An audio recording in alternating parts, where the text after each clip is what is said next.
Assalamualaikum warahmatullahi wabarakatuh. Perkenalkan nama saya Aziza Nurul Fitria. Stambuk D1A11886 ini mereview metode analisis peramalan, yang dimana sebagai tugas dari mata kuliah metode analisis data agribisnis, yang dimana saya mengambil judul jurnal yaitu analisis peramalan permintaan produk holobrik pada UD Immanuel Air Madidi, yang dimana penulis jurnalnya yaitu Vanessa Perau, CKSB Sumarau, Merlin Maurah, dan Merlin Maurah Karuntu. Tahun terbit jurnalnya itu pada tahun 2013. Publikasi jurnalnya yaitu Jurnal MBA Vol 6 nomor 3 pada bulan Juli 2018, halaman 1498 sampai 157.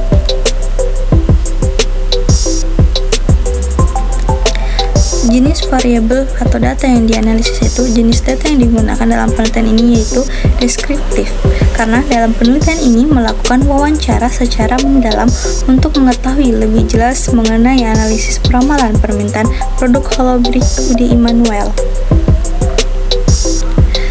Tahapan analisis peramalan yang digunakan pada penelitian yaitu analisis data. Dalam penelitian ini menggunakan analisis data deskriptif dengan metode peramalan kuantitatif moving, yang terdiri dari moving average, weighting moving average, dan exponential smoothing. Yang dimana metode moving average adalah menggambarkan pendekatan setiap observasi baru menjadi tersedia sebuah rata-rata baru dihitung dengan menjumlahkan nilai paling baru dan mengeluarkan yang paling tua, yang dimana kita bisa lihat pada hasil olah data pada tabel 2 menggunakan metode peramalan moving average 3 bulanan dan 5 bulanan. Dapat dilihat jumlah permintaan untuk periode berikut pada moving average 3 bulan sebanyak 6.573 dengan nilai mean absolute deviation 1139,898 dibulatkan menjadi 1140 dan nilai mean square error 3.261.64,0 dibulatkan menjadi 3.261 dan jumlah permintaan untuk periode pada moving average 5 bulan sebanyak 6.070,4 dibulatkan menjadi 6.070 dengan nilai mean absolute deviation 1097,709 dibulatkan menjadi 1080 dan nilai mean square error 2.622.560,0 dibulatkan menjadi 2.623. Weighting moving average adalah pengaruh data yang lebih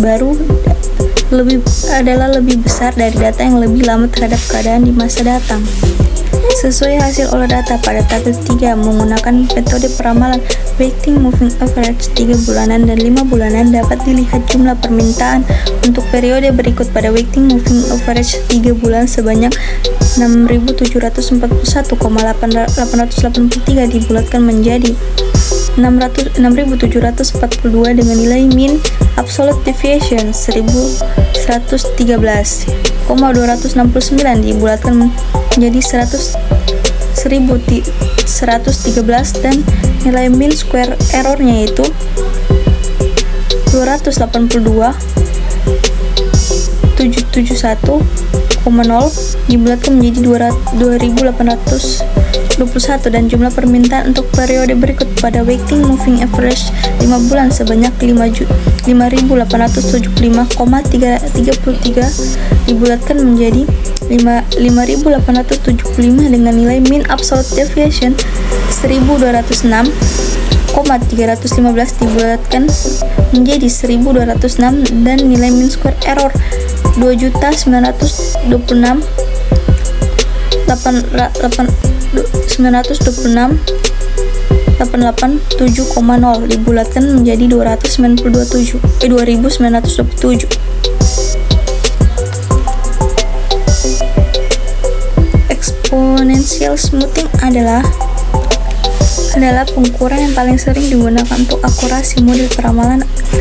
Peramalan adalah kesalahan kuadrat rata-rata. Exponential smoothing adalah eksponensial yang meramalkan untuk peramalan pemulusan eksponensial.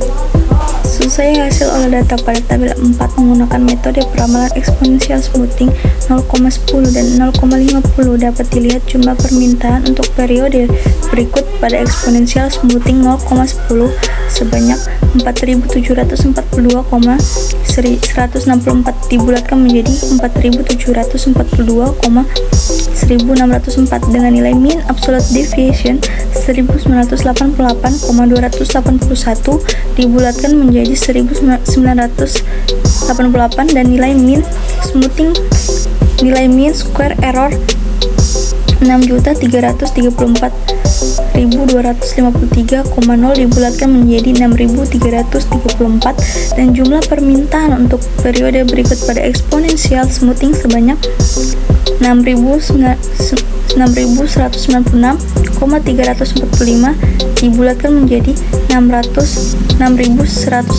dengan nilai mean absolute deviation 1.373,85 dibulatkan menjadi 1.374 dan nilai mean square error 3.859.551,0 dibulatkan menjadi 3.860.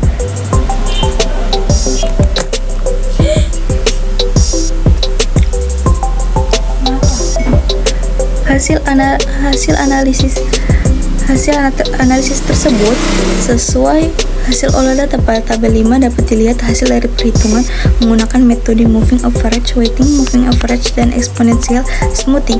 Metode peramalan moving average 5 bulanan memiliki nilai mean absolute deviation MAD dengan jumlah 1080. Begitu juga dengan nilai mean square error MSE. Metode moving average 5 bulan yang mempunyai nilai paling kecil yaitu 2623.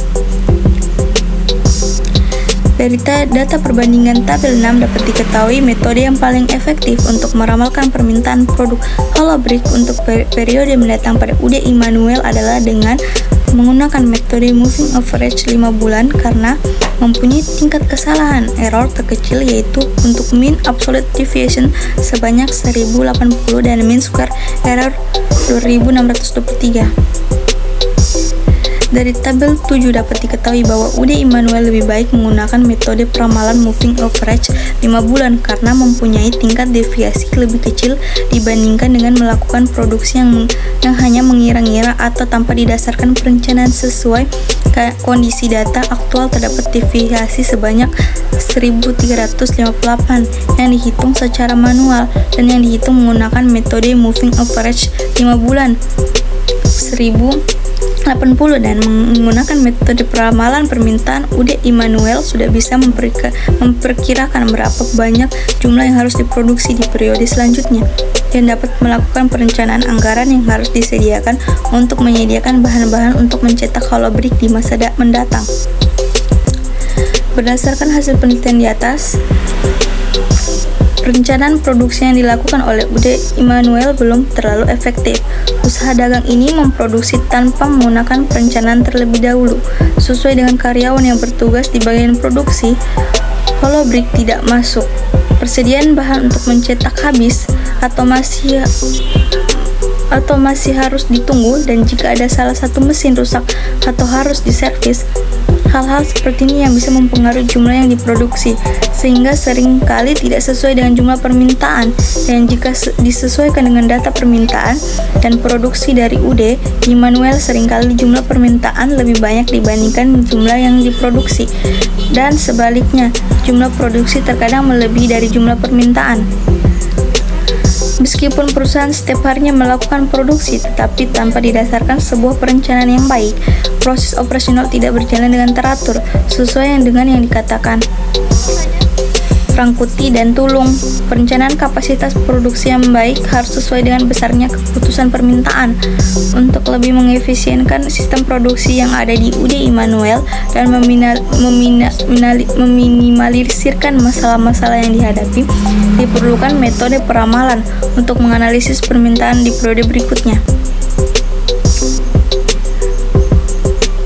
Fungsi peramalan permintaan selain untuk bisa mengetahui atau memperkirakan permintaan di masa mendatang, juga bisa mengendalikan produksi. kapasitas, serta sistem penjadwalan dan menjadi input bagi perencanaan keuangan, pemasaran, dan sumber daya manusia. Meskipun masih dibilang usaha dagang yang kecil, namun tidak ada salahnya dari sekarang UD Immanuel menggunakan metode peramalan dalam perencanaan produksi untuk mengatasi masalah-masalah yang sering terjadi dan untuk lebih menstrukturkan sistem produksi perencanaan produksi yang ada. Dalam produksi dan operasi suatu perusahaan, menentukan peramalan merupakan bagian awal dari suatu proses pengambilan keputusan. Peramalan merupakan dasar penyusun bisnis pada suatu perusahaan sehingga dapat meningkatkan efektivitas rencana bisnis. Maka bisa dikatakan jika UD Immanuel menggunakan metode peramalan sebagai dasar perencanaan untuk memproduksi holobrick, maka UD Immanuel selain dapat memperkirakan jumlah yang akan diproduksi di masa mendatang, juga sudah bisa menentukan kapasitas produksi tiap bulannya, supaya penyimpangan dari jumlah permintaan dengan yang diproduksi tidak terlalu banyak, dan juga sudah bisa merencanakan anggaran yang akan dikeluarkan untuk persediaan bahan untuk produksi selanjutnya, sesuai dengan teori fungsi dari peramalan permintaan yang ada, yaitu untuk mengendalikan produksi serta mengefektifkan sistem penjadwalan, menentukan kapasitas produksi, dan dapat membuat patokan mengenai perencanaan keuangan, pemasaran, dan sumber daya manusia yang ada. Oke, sekian dari saya. Lebih dan kurangnya mohon dimaafkan. Wabillahi taufiq wal hidayah. Wassalamualaikum warahmatullahi wabarakatuh.